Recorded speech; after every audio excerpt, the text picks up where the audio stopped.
विद्यार्थी मित्रांनो, आज पुनश्च भेटतोय आपण मराठी संयुक्तच्या तासिकेमध्ये.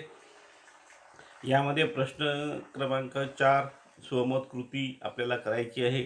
स्वमत म्हणजे हे तुमचं स्वतःचं मत असल्यामुळे तुम्ही स्वतः लिहायचं आहे.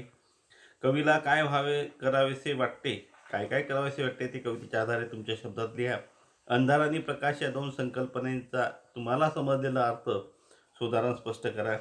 डोळे पुसुनी दुःखी जनांचे त्या अश्रूच्या ज्योती करूया. या ओळीचा तुम्हाला समजलेला अर्थ लिहा. आता अभिव्यक्ती आहे. कवीप्रमाणे तुम्हाला कोण व्हावेसे वाटते ते सकारात्मक स्पष्ट करा. म्हणजे तुम्हाला स्वतःला काय वाटतं.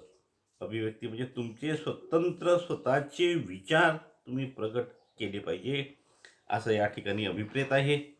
आता या ठिकाणी एक तक्ता दिलेला आहे. पृष्ठ क्रमांक 26 वरती बाजूच्या चौकटीतून शब्द आणि किंवा शब्दसमूह योग्य ठिकाणी भरून नंतर उरलेल्या चौकटी भरा. आता बघा, सामासिक शब्द आहे, सामासिक करायचं आहे. तिथे सामाजिक लिहिलेलं आहे ना, ते चुकलेलं आहे. सामासिक असं आहे. नवीन पुस्तकांमध्ये कदाचित बरोबर असेल. सामासिक शब्द विग्रह समासाचे नाव. आता दुसरं दिलेलं आहे बरे वाईट. बरे किंवा वाईट वैकल्पिक द्वंद्व. घडोघडी सामासिक शब्द आहे. घडोघडी प्रत्येक घडीला समासाचे नाव आहे. अव्ययीभाव समास, पहिले पद प्रधान. पाप किंवा पुण्य. बघा आता इथे पाप पुण्य सामासिक शब्द येईल. पाप पुण्य विग्रह झाला त्याचा पाप किंवा पुण्य. आता काही ठिकाणी विग्रह दिलेला आहे, काही ठिकाणी सामासिक शब्द दिलेला आहे आणि हा सुद्धा वैकल्पिक द्वंद्व समास आहे, हे लक्षात घ्या. प्रतीक्षण. आता सामासिक शब्द आहे प्रतीक्षण. प्रत्येक क्षणाला म्हणजे अव्ययीभाव समास आहे. मीठ भाकरी, मीठ आणि भाकरी हा सुद्धा द्वंद्व समास आहे. प्रत्येक क्षणाला, क्षणोक्ष. आता प्रत्येक क्षणाला हा विग्रह दिलेला आहे. विग्रह भरायचा आहे 5 क्रमांकामध्ये आणि त्याचा सामासिक शब्द होईल क्षणोक्षणी. क्षणोक्षणी म्हणजे प्रत्येक क्षणाला. अशा प्रकारे समासाचे नाव आहे अव्ययीभाव समास. जन्मापासून मरेपर्यंत हा विग्रह दिलेला आहे म्हणजे आजन्म. आजन्म असा सामासिक शब्द होईल आणि समासाचे नाव होईल अव्ययीभाव समास. 10 किंवा 12. 10 किंवा 12 वैकल्पिक द्वंद्व म्हणजे 10 10-12. 10-12 असा सामासिक शब्द होईल. विग्रह दिलेला आहे 10 किंवा 12. समासाचे नाव होईल वैकल्पिक द्वंद्व. आता भाषाभ्यासामध्ये अलंकार कृती दिलेली आहे. आपण जेव्हा कथा, कादंबरी, कविता, नाटक वगैरे साहित्य वाचतो तेव्हा दैनंदिन जगण्यासाठी भाषेपेक्षा थोडी वेगळी भाषा आपल्याला वाचायला मिळते.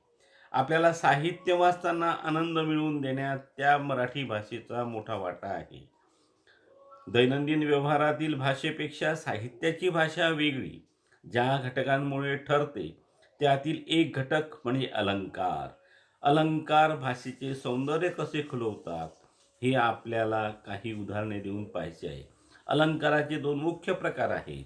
एक शब्दालंकार आणि दुसरा अर्थालंकार.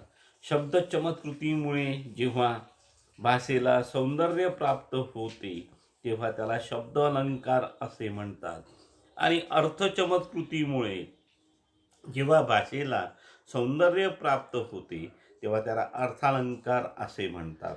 पुन्हा लक्षात घ्या. आता शब्दातील अक्षर योजनेमुळे नाद निर्माण होतो. आता शब्दालंकाराचे प्रकार यमक, अनुप्रास आणि इतर असे आहेत. उपमा अलंकार अर्थालंकारामध्ये उत्प्रेक्षा, रूपक आणि इतर. आता योजलेल्या शब्दांमुळे अर्थाचे सौंदर्य निर्माण होते. अर्थचमत्कृती किंवा शब्द चमत्कृती हा भाग लक्षात ठेवायचा आहे. थोडा वरचे शब्द आहेत, थोडे भरीव शब्द आहेत, भारी शब्द आहेत, पण आपण लक्षात ठेवलं तर निश्चितपणे आपल्याला त्याचा अभ्यास करता येईल, हे लक्षात घ्या. आपण काही शब्दालंकाराचा परिचय करून घेणार आहोत. त्याच्यामध्ये पहिला शब्दालंकार आहे अनुप्रास. खालील वाक्य वाचा. काकाने काकूच्या कपाटातील कामाचे कागद कात्रीने करा कापले. बघा लक्षात घ्या.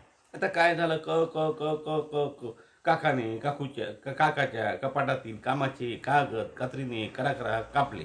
हे वाक्य वाचून हसू आले ना? नक्की हसू येईल. कारण हा शब्द पुन्हा पुन्हा पुन्हा पुन्हा आल्यामुळे ही गंमत निर्माण झालेली आहे. शब्द चमत्कृती निर्माण झालेली आहे.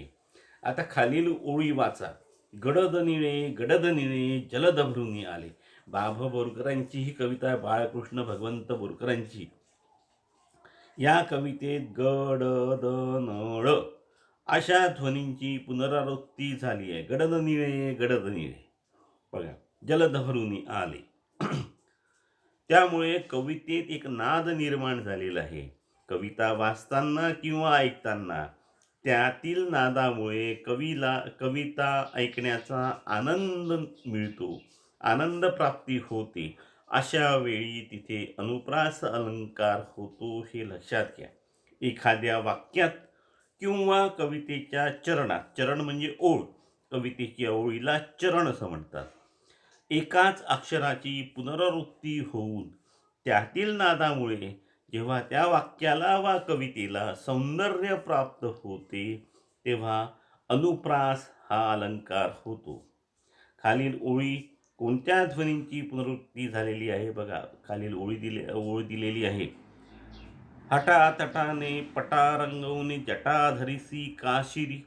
पहा, ट ट ट ट ची पुनरावृत्ती झाली आहे. हटातटाने पटा रंगवून जटाधरिसी, अशा प्रकारे. या ठिकाणी हा पाठ संपलेला आहे. आता ही जी तक्ता आहे आणि स्वमत कृती अभिव्यक्ती हा तक्ता आणि भाषाभ्यास हे तुम्हाला वही त्याचं सुंदर हस्ताक्षरात लेखन करायचं आहे, हे लक्षात घ्या. वरचेवर जर आपण लेखन करत राहिलं तर निश्चितपणे आपल्याला योग्य ते परीक्षेमध्ये मार्गदर्शन होऊ शकेल, गुणदान होऊ शकेल. लक्षात घ्या, कारण आपण जर चुकीच्या पद्धतीनं अभ्यास केला तर निश्चितपणे आपल्याला त्याचा फायदा होणार आहे. म्हणून आपण हे करावं. आपण या पाठामध्ये सहभागी झालात, मी आपलं कौतुक करतो, अभिनंदन करतो, स्वागत करतो. पुन्हा भेटूया पुढील सोमवारी.